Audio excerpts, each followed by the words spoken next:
अनेकासोबत चालण्यामध्ये एक सुरक्षितता आहे, एक आश्वासन आहे. परंतु अनेकासोबत चालत असताना माणसाच्या मनाला मुरड घालावी लागते.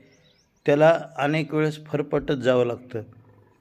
अशा पद्धतीने काही स्वार्थासाठी माणूस ही फरफट स्वीकारतो.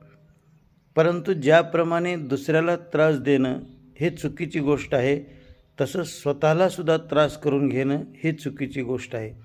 आणि म्हणून ज्याला काही स्वार्थ साध्य करायचा नाही असा व्यक्ती थोडा गैरसोयीचा का असेना, परंतु अकेला चलो हा रस्ता निवडू शकतो. कारण त्याच्यामध्ये त्याच्या मनाला समाधान आहे आणि त्याच्यामध्ये त्याला एक आत्मविश्वास असेल की सगळ्या गोष्टीला मग मी जबाबदार आहे आणि मीच मग सुधारणाही करू शकतो. अशा